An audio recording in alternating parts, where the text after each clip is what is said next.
बिस्मिल्लाहिर्रहमानिर्रहीम। अस्सलामुअलैकुम। मैं हूं शेफ़ ज़ाहिदा। आप देख रहे हैं मेरा यूट्यूब चैनल रेसिपी बाय मी।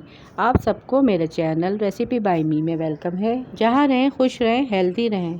आज मैं आप लोगों के लिए बहुत ही मज़ेदार और चटखारेदार, मुंह में पानी आ जाने वाली अचार की रेसिपी लेकर आई हूँ। आज मैं आप लोगों के साथ शेयर करूँगी बग़ैर मेहनत के, बग़ैर इंतज़ार के झटपट बनने वाला मिक्स अचार, जिसे आप मिनटों में बना सकते हैं। और अचार डालने का ऐसा टिप और तरीका बताऊंगी कि जो सालों साल तक ख़राब नहीं होगा। ये अचार इतना खुशबूदार और इतना जायकेदार बन के तैयार होता है कि आप बाहर का अचार खाना भूल जाएंगे।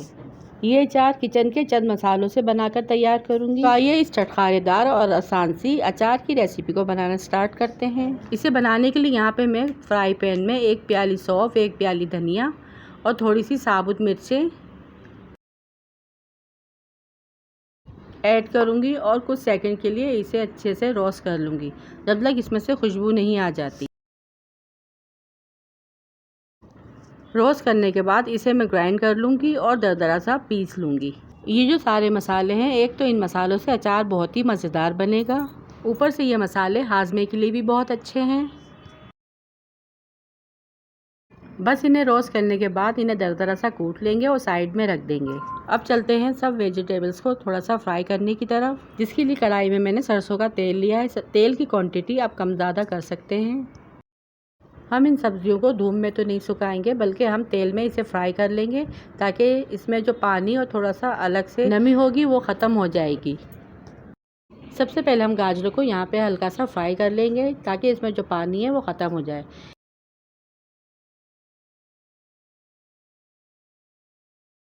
अब इन्हें देखिए, मैंने कुछ सेकंड के लिए हल्का सा फ्राई किया है। फ्राई करने के बाद इन्हें प्लेट में निकाल लूँगी। फिर इसके बाद सारे लहसुन को मैं इसके अंदर डाल दूँगी और 1 मिनट तक इन्हें भी फ्राई कर लूँगी।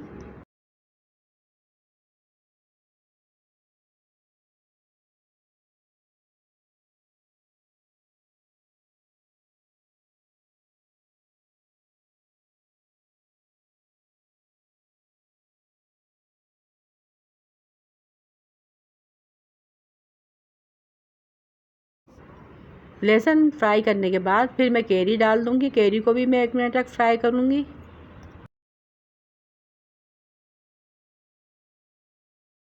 ताकि कैरियों में हल्का सा जो पानी होता है वो भी ख़त्म हो जाए। कैरियों को फ्राई करने से पहले मैंने इसमें हल्दी और नमक लगा के 5-6 घंटों के लिए धूप में रख दिया था। फिर इसके बाद इसमें जो थोड़ा सा पानी था वो निकाल के फिर मैंने इन्हें फ्राई कर लिया। फ्राई करने के बाद इन्हें मैं एक थाली में निकाल लूँगी। फिर जो मैंने सौंफ, धनिया और लाल मिर्च पीसी थी, ग्राइंड की थी, उसे मैं कैरियों के ऊपर ऐड कर दूँगी। फिर फ्राई किए हुए गाजर और लहसुन को इसमें ऐड कर दूँगी। 1 टीस्पून कलौंजी ऐड करूँगी। 2 टेबलस्पून कुटी लाल मिर्च ऐड करूँगी। 1 टीस्पून राई ऐड करेंगे। 1 टेबलस्पून नमक और 1 टेबलस्पून टाटरी ऐड करेंगे। ये सारे मसाले गाजर, लहसुन और कैरी में अच्छी तरह से मिक्स कर लेंगे।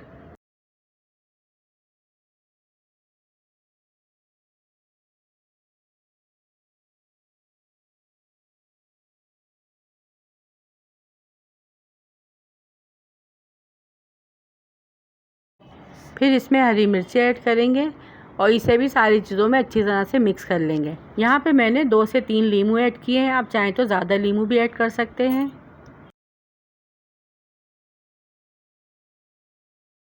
½ टीस्पून हल्दी ऐड करेंगे। अच्छे से मिक्स करने के बाद जो ऑयल बचा था वो हम ऐड कर देंगे।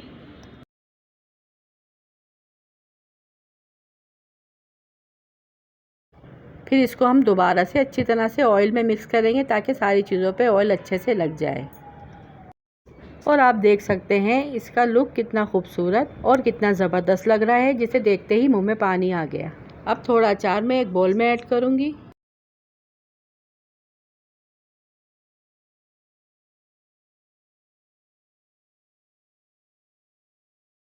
और आधे बचे हुए अचार को मैं एयर टाइट कंटेनर में सेव कर लूँगी। आप इस अचार में थोड़ा सा सिरका भी ऐड कर लीजिएगा, ताकि ये अचार 2 से 3 साल तक आपका आराम से चले और ख़राब ना हो। याद रहे, जिस डब्बे में आप अचार रख रहे हैं या फिर जिस बोतल में आप अचार डाल रहे हैं वो गंदी ना हो। अच्छे से उसे वॉश कर लें और सुखा लें ताकि आपका अचार ख़राब ना हो। और लीजिए, यहाँ पे हमारा बहुत ही मज़ेदार, बहुत ही चटखारेदार मिक्स अचार तैयार है। अगर आप चाहें तो इसके ऊपर आप थोड़ा सा ऑयल और ऐड कर सकते हैं। ये अचार सालों भर ख़राब नहीं होगा।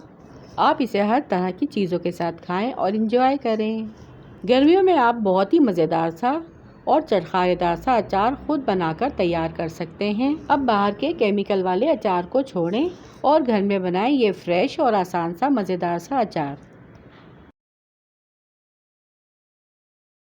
अगर आप लोगों को ये मेरी अचार की वीडियो पसंद आई है तो वीडियो को लाइक, शेयर और चैनल को सब्सक्राइब लाजमी कीजिएगा। फिर मिलूंगी आपसे किसी और मज़ेदार सी रेसिपी के साथ। रखिएगा अपने प्यारों का ढेर सारा ख्याल। दुआ में याद कीजिएगा। Thanks for watching. अल्लाह हाफिज़।